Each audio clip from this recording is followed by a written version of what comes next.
بسم اللہ الرحمن الرحیم۔ آج ہم آپ کے سامنے مکہ مکرمہ میں مسلمانوں کے دار ارقم میں جمع ہونے کا واقعہ بیان کرتے ہیں۔ مکے میں شروع میں اسلام کی دعوت اور اسلام کے احکامات پر عمل بہت زیادہ مشکل بنا دیا گیا تھا۔ مسلمان کافروں کے سامنے نماز نہیں پڑھ سکتے تھے، حتیٰ کہ خود کو مسلمان کہنا بھی مشکل ہو گیا تھا۔ لوگ چھپ چھپ کر اسلام قبول کرتے تھے۔ کمزور اور غریب لوگ مسلمان ہو جاتے اور کافروں کو معلوم ہو جاتا تو وہ ان کو مارتے، ان پر ظلم کرتے، ان کو ستاتے، ہر طرح سے تکلیف دیتے اور انہیں اسلام چھوڑنے کے لیے زبردستی کرتے۔ آج کوئی ہم سے اگر معلوم کرے کیا مکے کے حالات ایسے تھے جیسے آج ہیں، تو ہم کہیں گے کہ نہیں، ایسے نہیں تھے، بلکہ اس سے بھی زیادہ ہوئے، کیونکہ یہاں ہمیں قانون کا تحفظ تو حاصل ہے۔ وہاں تو کوئی قانون ہی نہیں تھا کہ جس کا تحفظ مسلمانوں کو حاصل ہو۔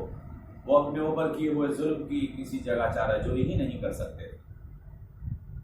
الغرض لوگ چھپ چھپ کر اسلام قبول کرتے تھے، بت پرستی اور شرک کو چھوڑ کر ایک اللہ کی عبادت کرنا چاہتے تھے۔ وہ جانتے تھے کہ ان بتوں میں جو انہوں نے خود اپنے ہاتھوں سے پتھروں کے تراشے ہوئے ہیں، کوئی جان، کوئی طاقت نہیں ہے۔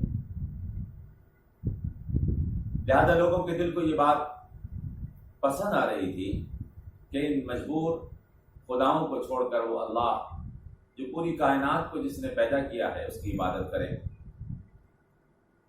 چھپ چھپ کر لوگ مسلمان ہو رہے تھے۔ ایک چھوٹی سی جماعت تیار ہو گئی تھی۔ ان لوگوں نے سوچا کہ اگر ہم مسلمان ہو چکے ہیں تو دین کو کیسے سیکھیں؟ تو طے ہوا کہ ارقم کے گھر پر ہم سب جمع ہو جایا کریں گے۔ حضرت ارقم رضی اللہ تعالی عنہ 7ویں یا 10ویں مسلمان تھے، یعنی 7ویں یا 10ویں نمبر پر انہوں نے اسلام قبول کیا تھا۔ مردوں میں ان کا نمبر 7واں ہے، اور اگر مردوں اور عورتوں دونوں کو ملا لیا جائے تو نمبر 10واں ہوتا ہے۔ حضرت عمر رضی اللہ تعالی عنہ نے سن 6 میں اسلام قبول کیا ہے۔ ان کے اسلام قبول کرنے تک لوگ حضرت ارقم رضی اللہ تعالی عنہ کے گھر میں ہی جمع ہوتے تھے۔ اس کو دار ارقم کہا جاتا تھا، اور وہاں جمع ہو کر دین کو سیکھا کرتے تھے۔ خود حضور نبی کریم صلی اللہ تعالی علیہ وسلم بھی وہاں تشریف لاتے تھے۔ آپ اللہ کے رسول ہیں، آپ بھی مسلمانوں کے امیر ہیں، اور آپ جانتے ہیں کہ بغیر امیر کے جماعت نہیں ہوتی ہے۔ آج بھی ہمیں اگر کوئی جماعت ترتیب دینی ہے تو اس میں اپنا امیر مقرر کرنا ہوگا، اور امیر کی اطاعت ہمارے لیے لازم اور ضروری ہے۔ دار ارقم میں دین سیکھنے کے لیے اور دین کی دعوت دینے کے کام کو کرنے کے لیے 3 سال یا اس سے بھی زیادہ لوگ جمع ہوتے رہے۔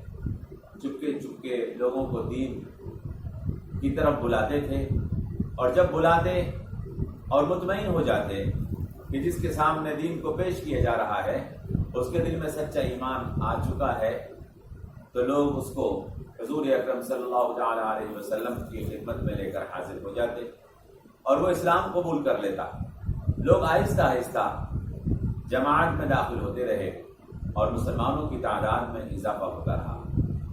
جب مسلمانوں کی جماعت سن 6 میں حضرت عمر کے اسلام قبول کر لینے کے بعد اتنی مضبوط ہو گئی کہ کافر ان کا آسانی کے ساتھ مقابلہ نہیں کر سکتے تھے، اور کافر ان کو اجتماعی طور پر ظلم کا نشانہ نہیں بنا سکتے تھے، تو اللہ نے حکم نازل فرما دیا، فَاصْدَعْ بِمَا تُؤْمَرُ وَأَعْرِضْ عَنِ الْمُشْرِكِينَ۔ فَاصْدَعْ بِمَا تُؤْمَرُ وَأَعْرِضْ عَنِ الْمُشْرِكِينَ۔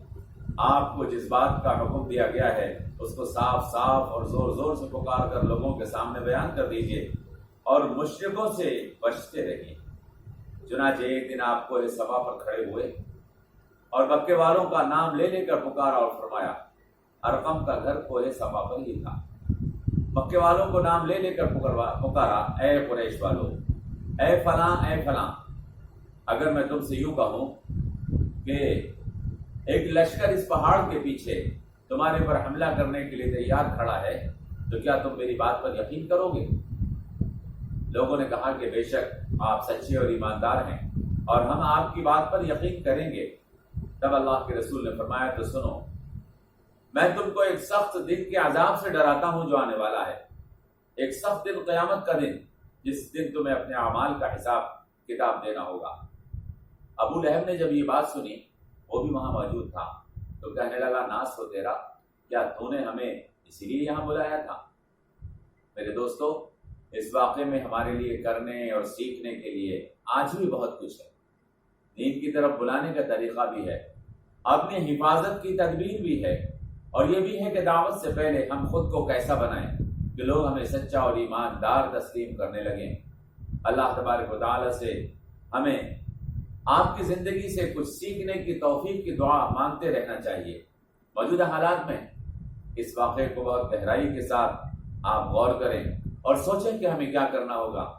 والسلام علیکم ورحمۃ اللہ وبرکاتہ۔